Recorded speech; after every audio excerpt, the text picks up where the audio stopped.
ہم کہاں کے سچے تھے قسط نمبر 8 12/12/1984۔ آج ایک طویل عرصے کے بعد اسود سے میری ملاقات ہوئی تھی، لیکن یہ ملاقات ویسی نہیں تھی جیسی پہلے ہوتی تھی۔ وہ بہت بدل چکا تھا، بلکہ مکمل بدل چکا ہے۔ اس کی آنکھوں میں میرے لیے وہ نرمی، وہ انس نہیں رہا جس سے میں آشنا تھی۔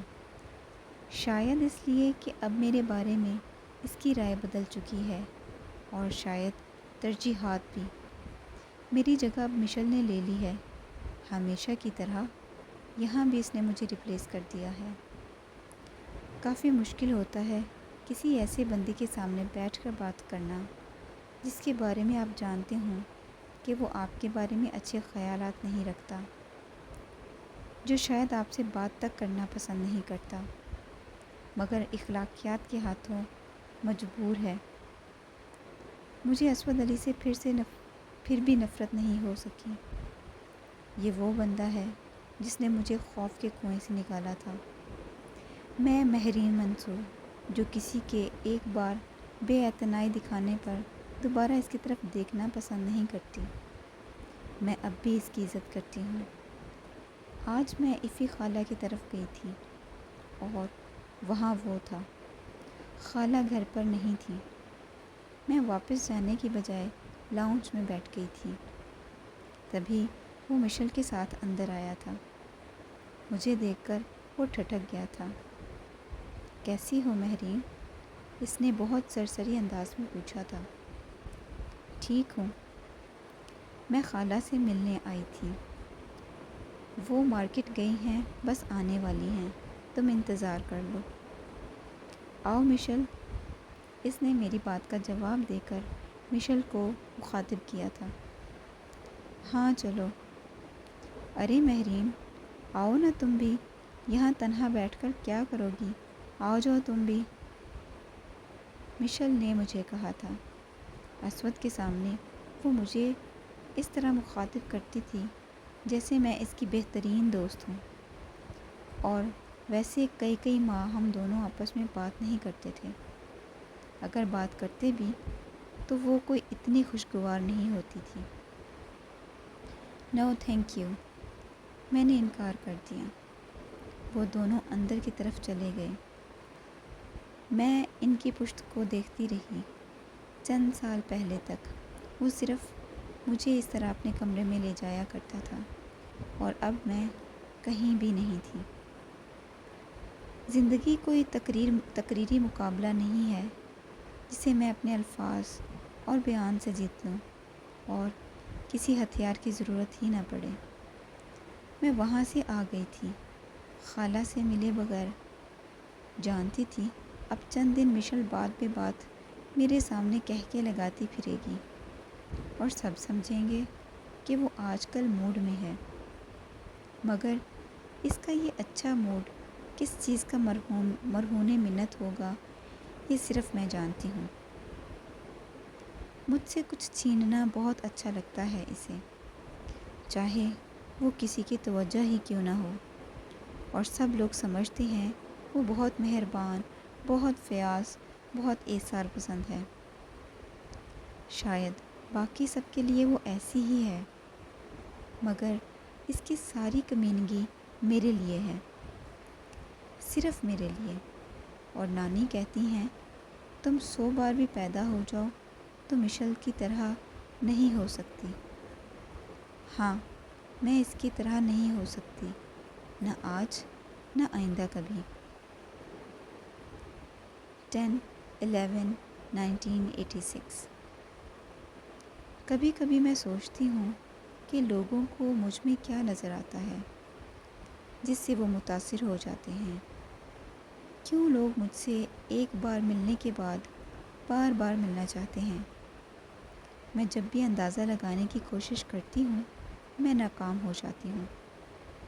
کتنے مزے کی بات ہے، مجھے لوگوں کو اپنی طرف متوجہ کرنے کے لیے بناؤ سنگھار کی سہارا لینا نہیں پڑتا، نہ اداؤں کے تیر چلانے پڑتے ہیں۔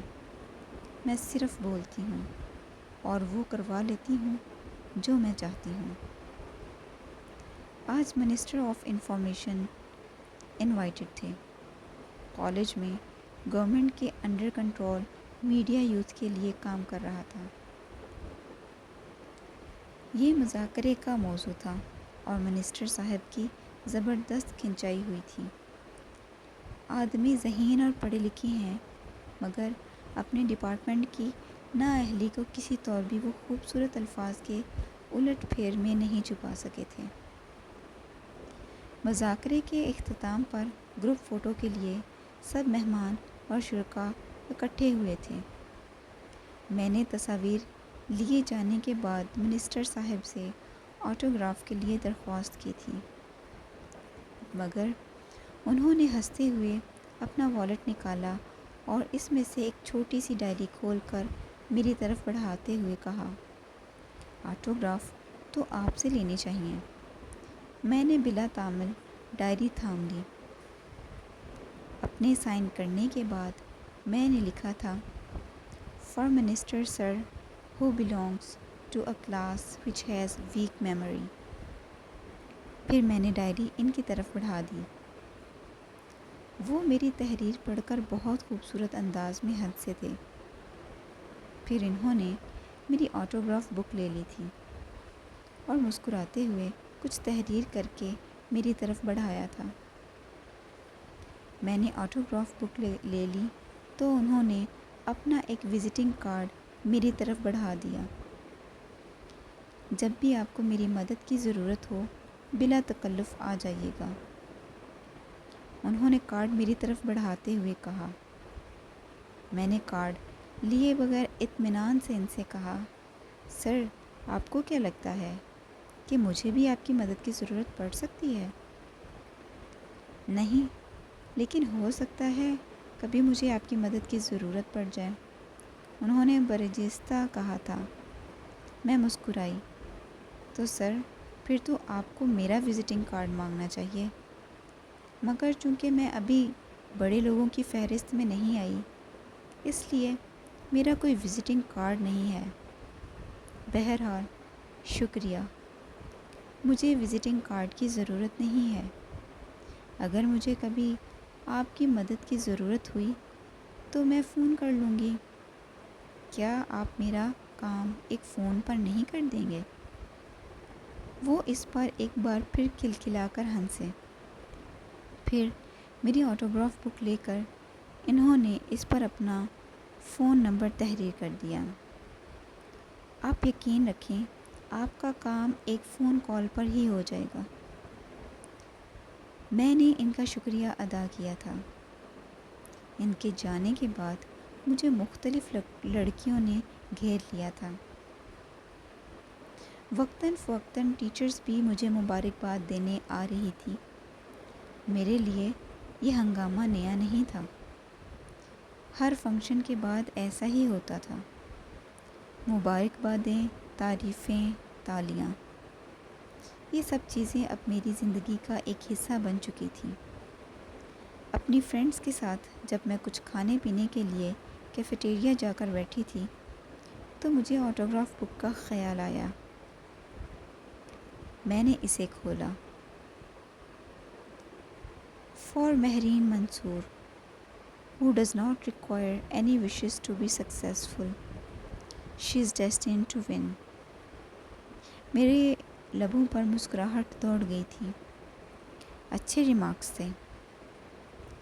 میں نے آٹوگراف بک اپنی فرینڈز کی طرف بڑھا دی۔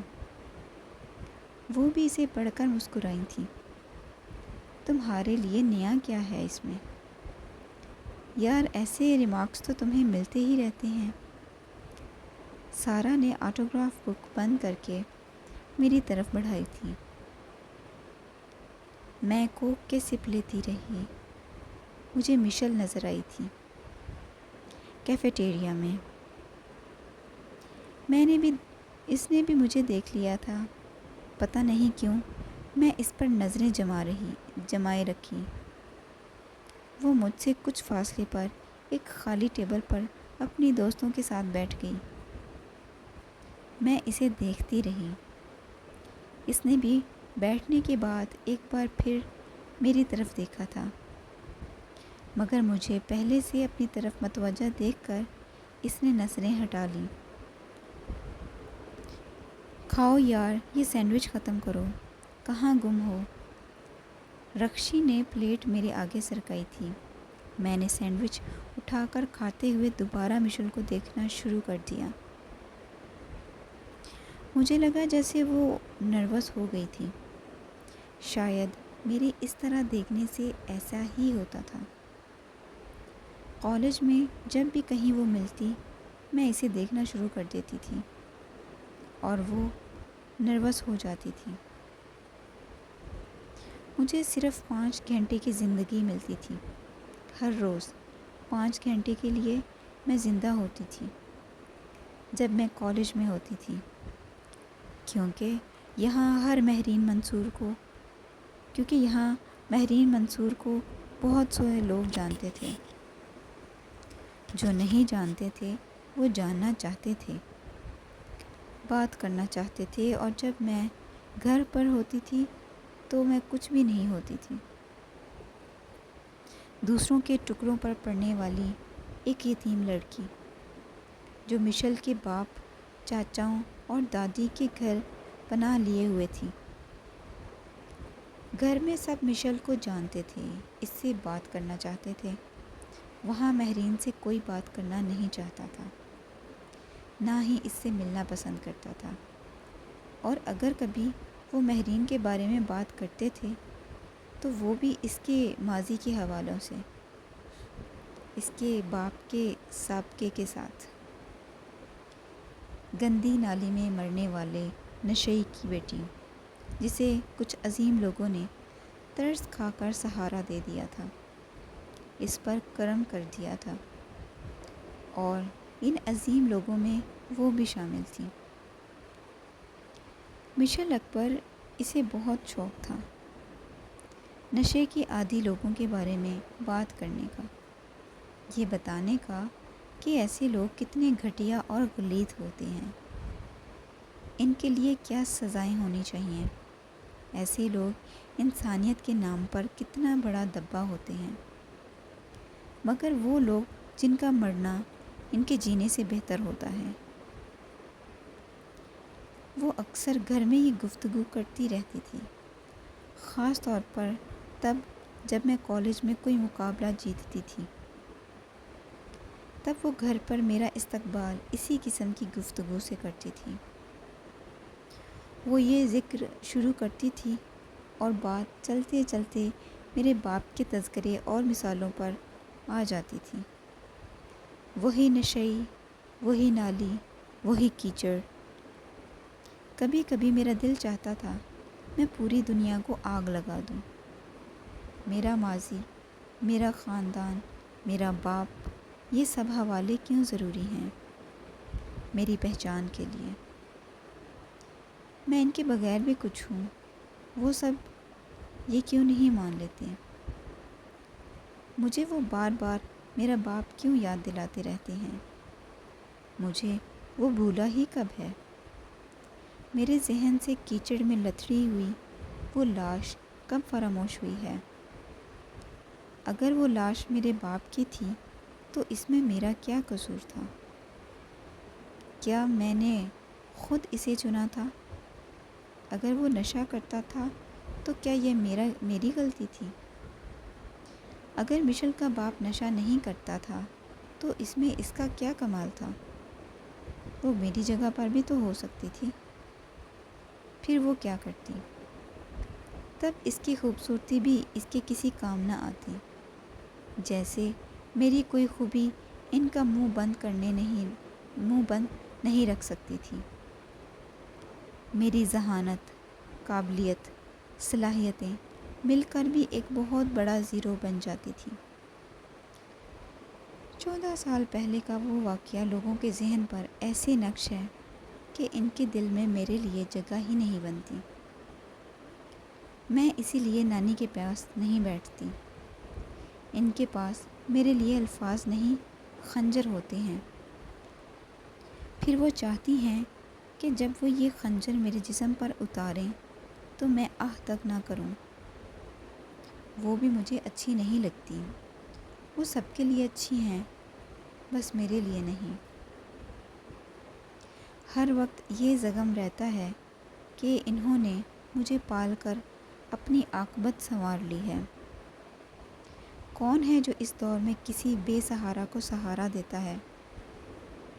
اے بی بی، شکر کرو خدا کا اور احسان مانتی رہا کرو میری اس نیک اولاد کا، جنہوں نے تمہیں اپنی اولاد کی طرح پالا، ورنہ پتہ نہیں اپنے باپ کی طرح تم کہاں کہاں رلتی رہتی۔ کیا احسان کیا آپ نے اور آپ کی اولاد نے مجھ پر۔ میں نے انہیں کہا تھا مجھے یہاں لا کر پال لیں۔ آپ اپنی مرضی سے لائے تھے، پھر میری ماں کی شادی کر دی اور مجھے یہاں رکھ لیا۔ جانے دیتے مجھے میری ماں کے ساتھ۔ احسانوں کے جتنے تذکرے یہاں سنتی ہوں وہاں بھی سن لیتی، مگر آپ کو اپنی دریا دلی اور ایثار دکھانے کے لیے ایک زندہ مثال چاہیے تھی، سو آپ مجھے کیسے جانے دیتے؟ یہ جو اتنے سالوں میں آپ نے اپنا نام بنا لیا ہے، لوگوں کو بتا کر کہ آپ نے کیسی خدا ترسی دکھائی ہے کہ ایک یتیم بچی کو پالا ہے، وہ نام کیسے گنوا دیتے؟ اپنی نیک نامی اور خدا ترسی کی یہ مفت کی پالیسی آپ کیسے اپنے ہی ہاتھوں سے کھو دیتے؟ بہت کمال کیا آپ نے مجھے پال کر، بہت احسان کیا۔ ایسا کارنامہ تو دنیا میں اور کوئی نہیں کرتا، نہ پہلے کبھی کسی نے ایسا کچھ کیا، نہ آئندہ ایسا کچھ کرے گا۔ آپ کے گھر کے ہر فرد کو تو نوبل پرائز ملنا چاہیے، بلکہ خدا ترسی کی یہ داستان میری تصویر کے ساتھ ایک کتبے پر کندہ کر کے باہر گیٹ پر لگا دیں۔ آج میں پھر نانی سے الجھ پڑی تھی، جو ایک معمولی سی بات پر مجھ پر پھر احسان یاد دلانے بیٹھ گئی تھی۔ نہ تمہاری شکل اچھی ہے نہ زبان، انہوں نے پھر ایک طعنہ دیا تھا۔ میں ہنس پڑی۔ ہاں، کچھ لوگوں کی شکل اچھی اور زبان خوفناک ہوتی ہے، اور کچھ کا دل اور دماغ۔ وہ میری بات پر سلگ اٹھی تھی۔ مشل کو دیکھو اور خود کو دیکھو، وہ کیا ہے اور تم کیا ہو؟ کوئی ایک خوبی نہیں تم میں جسے تم گنوا سکو۔ انہوں نے پھر مشل کی مثال پیش کی تھی۔ مشل کی کیا بات ہے، وہ بہت عظیم ہے، میرا اور اس کا تو کوئی مقابلہ ہی نہیں۔ پھر ایسے موازنے نہ کیا کریں، میں پہلے ہی بہت متاثر ہوں اس سے، اور کتنا متاثر ہوں۔ میں یہ کہہ کر اپنے کمرے میں آ گئی تھی۔ وہاں مشل، وہی مقابلے، وہی موازنے، میرے لیے عذاب کوئی ایک نہیں ہے۔ 4/3/1987 آج بہت عجیب بات ہوئی تھی۔ کالج سے چھٹی ہونے پر میں سارا کے ساتھ اس کی گاڑی کی طرف جا رہی تھی۔ وہی مجھے کالج پک اینڈ ڈراپ کیا کرتی تھی۔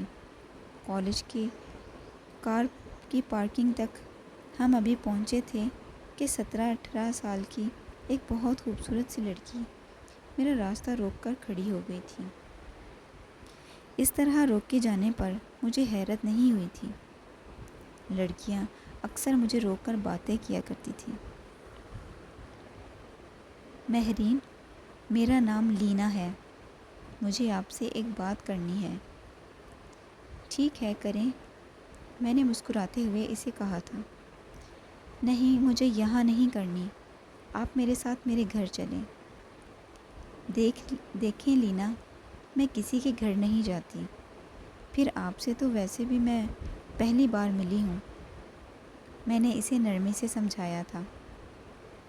ٹھیک ہے، آپ میرے گھر نہ آئیں، میرے ساتھ آئیں، میں آپ کو ڈراپ کر دوں گی۔ تھینک یو، لیکن میں کسی سے لفٹ نہیں لیتی۔ وہ کچھ مایوس ہوئی تھی۔ مہرین، آپ مجھے بہت اچھی لگتی ہیں، آپ میرا آئیڈیل ہیں۔ میں آپ کو اپنی دوست بنانا چاہتی ہوں، اس نے گھبرائے ہوئے لہجے میں کہا تھا۔ ایسا مطالبہ بھی میرے لیے نیا نہیں تھا۔ لمبی سانس لے کر میں نے اس سے کہا تھا، اب سمجھ لیں کہ آج سے آپ میری دوست ہیں۔ میں نے وہی فقرہ دہرایا تھا جو میں اکثر ایسی صورتحال میں کہتی تھی، اور اپنا ہاتھ اس کی طرف بڑھا دیا تھا، مگر اس نے مجھ سے ہاتھ ملانے کی بجائے یکدم رونا شروع کر دیا۔ نہیں، آپ یہ بات سب سے کہتی ہیں، مگر میں آپ کی بیسٹ فرینڈ بننا چاہتی ہوں۔ میرا کوئی دوست نہیں ہے۔ آپ کو نہیں پتہ میں آپ سے کتنی محبت کرتی ہوں۔ میں ساری رات آپ کے بارے میں سوچتی رہتی ہوں۔ میرے کانوں میں ہر وقت آپ کی آواز گونجتی رہتی ہے۔ میرے پاس سینکڑوں کی تعداد میں آپ کی تصویریں ہیں۔ ہر فنکشن میں صرف آپ کی تصویر بنانے کے لیے کیمرہ لاتی ہوں۔ میرا دل چاہتا ہے میں ہر وقت آپ سے باتیں کرتی رہوں۔ میں کالج بھی صرف آپ کے لیے ہی آتی ہوں۔ میں اس کی باتوں سے زیادہ اس کے رونے پر چکرا گئی تھی۔ اسے چپ کروانے کی کوشش کرتے ہوئے میں نے کہا، اچھا لینا، دیکھو، اگر تم واقعی مجھ سے محبت کرتی ہو تو چپ ہو جاؤ۔ میری بات پر واقعی اس کے بہتے آنسو تھمنے لگے تھے۔ ٹھیک ہے، میں تمہاری دوست بن جاتی ہوں۔ ہم روز ملا کریں گے۔ کبھی تم میرے پاس آ جانا، کبھی میں تمہارے پاس آ جایا کروں گی۔ اور اب یہ نہ سمجھنا کہ یہ میں سب سے ہی کہتی ہوں۔ مجھے واقعی تم اچھی لگی ہو۔ اس کی آنکھوں میں ایک عجیب سی چمک لہرانے لگی تھی، اور اس نے ہاتھ ملا کر میرا شکریہ ادا کیا۔ اب میں جاؤں، مجھے دیر ہو گئی ہے۔ میں نے اس سے اجازت طلب کی تھی۔ اوہ شور، وہ کہہ کر چند قدم پیچھے ہٹ گئی تھی۔ اف، یہ تمہاری فین بھی کیا چیز ہوتی ہے، سارا نے گاڑی سٹارٹ کرتے ہوئے کہا۔ کس کس کو شکار کرو گی ظالم؟ میں اب بھی چپ رہی تھی۔ پتہ نہیں لینا کے بہتے آنسو دیکھ کر مجھے کیوں اتنی تکلیف ہوئی تھی۔ اس کے نزدیک میں آئیڈیل تھی، میں مہرین منصور، اور وہ جو کبھی مشل سے مل لیتی تو پھر اس کے نزدیک آئیڈیل نہ میں رہتی، پھر میں شاید اس کے نزدیک کچھ بھی نہ رہتی۔ پتہ ہے، جب گھر میں بھائی کو تمہارے مداحوں کی حالت زار کے بارے میں بتاتی ہوں تو انہیں یقین نہیں آتا کہ کوئی لڑکی بھی لوگوں کو اس طرح پاگل بنا سکتی ہے، مگر میں انہیں کہتی ہوں، جناب، یہ کوئی لڑکی نہیں ہے، یہ مہرین منصور ہے جسے لوگوں کے دلوں کو جیتنا آتا ہے۔ اس کی آواز میں بھی میری ذات پر فخر موجود تھا۔ اسے بھی لگتا تھا کہ میں بہت پرفیکٹ ہوں۔ تم کیوں مذاق اڑاتی ہو ان لوگوں کا؟ یہ اس لیے نہیں کہ تم اور تمہارا بھائی انہیں گوسپ کا موضوع سمجھیں۔ میں نے کچھ خفگی سے اسے ڈانٹا تھا۔ او یار، کبھی انجوائے بھی کیا کرو ان باتوں کو۔ ان لوگوں کو ہر وقت اتنی لائلٹی اچھی نہیں ہوتی۔ مانا کہ تم بہت مخلص، بہت نرم دل، بہت اچھی ہو، مگر زندگی میں ہر شخص ہر بات، ہر کام اتنی سنجیدگی سے لینے والا نہیں ہوتا۔ اس نے مجھے سمجھانے کی کوشش کرتے ہوئے کہا، بہت فضول اور بیکار نصیحت ہے۔ یہ میں یقین دلاتی ہوں کہ کبھی بھی اس پر عمل نہیں کروں گی۔ میں نے سیٹ کی پشت سے سر ٹکاتے ہوئے کہا، میں نے کب یہ سوچا ہے کہ محترمہ میری باتوں پر عمل کریں گی۔ جانتی ہوں آپ کی اپنی ویلیوز ہیں اور آپ وہی کرتی ہیں جو سوچتی ہیں۔ ہم پھر بھی بکتے رہتے ہیں کہ چلو شاید کبھی کوئی اور ہی اس پر عمل کر لے۔ میں خاموش رہی۔ پھر میں نہیں آ رہی ہوں صبح۔ لیلا کو میں نے کہہ دیا ہے، وہ تمہیں پک کر لے گی۔ اس نے گھر کے آگے گاڑی روکتے ہوئے کہا۔ نہیں یار، لیلا کو کیوں کہا ہے؟ وہ تو ہمیشہ لیٹ آتی ہے۔ میں خود چلی جاؤں گی۔ کبھی کبھی بندے کو اپنے وسائل بھی استعمال کرنے چاہئیں۔ ارے لیلا کو میں نے کب کہا ہے؟ وہ تو میں اسے بتا رہی تھی کہ میں کل کالج نہیں آ رہی، تو اس نے خود ہی مجھے کہا کہ سارا پھر مہرین کو میں پک کر لوں گی۔ میں نے اسے کہا تھا کہ تم بی اپنے بناؤ سنگار سے فرصت پا کر بہت لیٹ گھر سے روانہ ہوتی ہو، اور مس مہرین منصور اس قسم کی بے پرواہی پسند نہیں کرتی۔ مگر اس نے کہا تھا کہ کم از کم وہ صبح بالکل ٹھیک وقت پر پہنچے گی۔ میں ایک دفعہ پھر فون کر کے اس کی ٹائمنگز کنفرم کر لوں گی، ورنہ پھر میں صبح ڈرائیور کو بھیج دوں گی۔ اس نے خود ہی سارا پروگرام سیٹ کر دیا تھا۔ نہیں سارا، اب تم اس قسم کے تکلفات میں مت پڑو۔ میں آ جاؤں گی صبح، ایک دن ہی کی تو بات ہے۔ میں نے گاڑی سے اترتے ہوئے کہا تھا۔ تکلفات میں تم پڑ رہی ہو، اگر مجھے یہ سب کرتے ہوئے کوئی تکلیف نہیں ہو رہی تو تمہیں کیوں ہو رہی ہے؟ خدا حافظ۔ وہ گاڑی اڑاتے ہوئے لے گئی۔ میں کچھ دیر تک دور جاتی گاڑی کو دیکھتی رہی۔ میری فرینڈز ایسی ہی تھیں۔ انہیں مجھ سے زیادہ میری پرواہ ہوتی تھی۔ میری ذمہ داریوں کو وہ خود ہی آپس میں بانٹتی رہتی تھیں۔ عام طور پر سارا مجھے پک اور ڈراپ کیا کرتی تھی، مگر کبھی جب اس کو نہیں آنا ہوتا تھا تو وہ خود ہی یہ ذمہ داری کسی اور کو سونپ دیا کرتی تھی اور مجھے انفارم کر دیا کرتی تھی۔ میں اخبار میں جتنے بھی آرٹیکل لکھتی تھی، رخشی اس کی پروف ریڈنگ کا کام کر دیتی تھی۔ وہ کمپیوٹر پر ان کا پرنٹ تیار کرتی اور پھر انہیں پوسٹ کر دیا کرتی تھی۔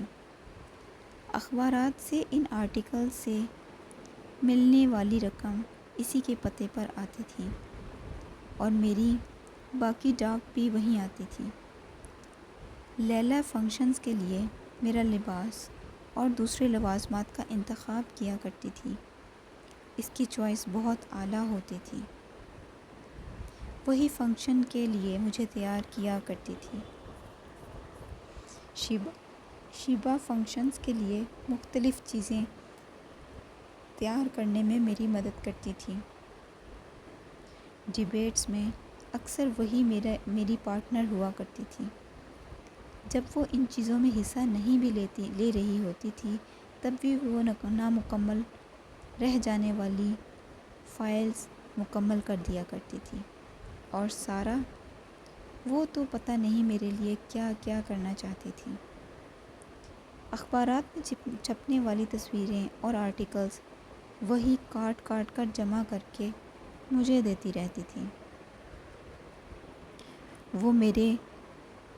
وہ میرے ہر فنکشن کی ویڈیو بنایا کرتی تھی اور میں ان کے لیے کچھ بھی نہیں کر پاتی تھی۔ جو واحد میں چیز ان کے لیے کر سکتی تھی وہ اسٹڈیز میں ان کی مدد تھی۔ نوٹس میں تیار کیا کرتی تھی اور پورا گروپ وہی نوٹس استعمال کیا کرتا تھا، اور وہ اس پر ہی بہت مشکور رہتی تھیں۔ حالانکہ یہ کچھ بھی نہیں تھا۔ وہ میرے لیے جو کیا کرتی تھیں وہ بہت زیادہ تھا۔ گھر کے اندر آ کر سیڑھیاں چڑھتے ہوئے میری ملاقات اسود سے ہوئی تھی۔ وہ سیڑھیاں اتر رہا تھا، مجھے دیکھ کر رک گیا۔ کیسی ہو مہرین؟ میں ٹھیک ہوں، میں نے اس کے چہرے کی طرف دیکھے بغیر کہا تھا۔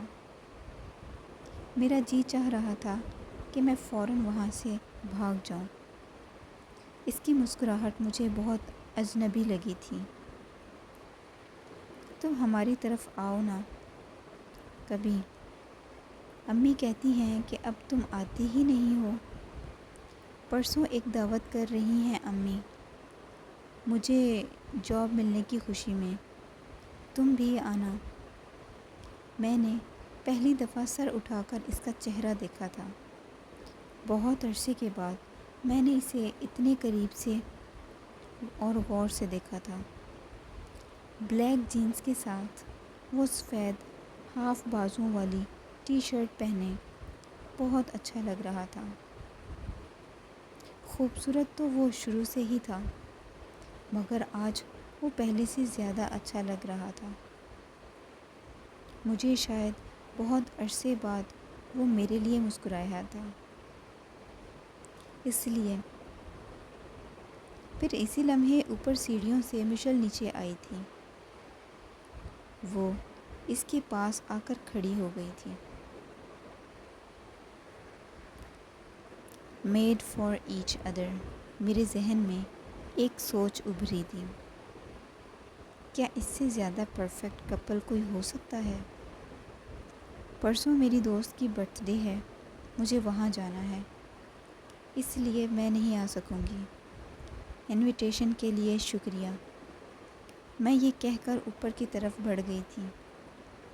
کسی فرینڈ کی برتھ ڈے نہیں تھی پرسوں، مگر میں وہاں جا کر فرسٹریشن کے ایک نئے دور کا شکار نہیں ہونا چاہتی تھی۔ وہاں مشل ہوگی اور میں ہوں گی، اور جہاں ہم دونوں ہوتے ہیں وہاں مقابلے ہوتے ہیں، موازنے ہوتے ہیں، شکل و صورت کی، کے خوبیوں کے، کردار کے اور خاندان کے، اور میں ہر موازنے میں ہارتی ہوں، سو نہ جانا بہتر ہے۔ پھر اسود علی جو تبصرے میرے کردار کے بارے میں کرتا رہتا ہے، وہ میں مشل سے اکثر سنتی رہتی ہوں۔ مجھے حیرت ہوتی ہے اس پر۔ یہ وہ بندہ ہے جو منافق نہ ہونے کا دعویٰ کرتا تھا، جسے منافقت سے نفرت تھی، اور اب کیا وہ منافقت نہیں کر رہا تھا؟ اگر وہ مجھے برا سمجھتا ہے تو باقی سب کی طرح مجھ سے قطع تعلق کر لے، اور اگر وہ ایسا نہیں سمجھتا تو پھر میری پیٹھ پیچھے تبصرے نہ کرے۔ اس نے مشل سے میرے بارے میں کہا تھا، مہرین جیسی لڑکیوں کے کمپلیکسز دلدل کی طرح ہوتے ہیں، وہ جتنا ان سے باہر نکلنے کی کوشش کرتی ہیں اتنا ہی اندر دھنس جاتی ہیں۔ میں چند دن پہلے سے مشل سے یہ بات سن کر ہنس پڑی تھی، حالانکہ میں جانتی تھی کہ میرے چہرے کا رنگ دھواں دھواں ہوا ہوگا۔ اور کیا کہتے ہیں وہ میرے بارے میں؟ کیا کیا سنو گی؟ بہت شرم آئے گی تمہیں اپنے بیسٹ فرینڈ کے ریمارکس سن کر۔ وہ فریج سے پانی کی بوتل نکالتے ہوئے بولی تھی۔ وہ میرا بیسٹ فرینڈ نہیں ہے۔ چلو جو بھی ہے، پتہ ہے وہ مجھے کہتا ہے میں تمہارے ساتھ زیادہ میل جول نہ رکھوں۔ وہ نہیں چاہتا کہ میرا کردار بھی تمہارے جیسا ہو جائے، گھٹیا اور تھرڈ کلاس۔ بہت اچھی بات ہے، عمل کیا کرو اس کی نصیحتوں پر۔ میں نے کھانا کھاتے ہوئے اپنا اطمینان ظاہر کیا تھا۔ وہ کچھ دیر میرے سر پر کھڑی مجھے دیکھتی رہی، پھر پاؤں پٹکتے ہوئے اندر چلی گئی۔ اور اب اسود کہہ رہا تھا کہ میں اس کے گھر نہیں جاتی ہوں۔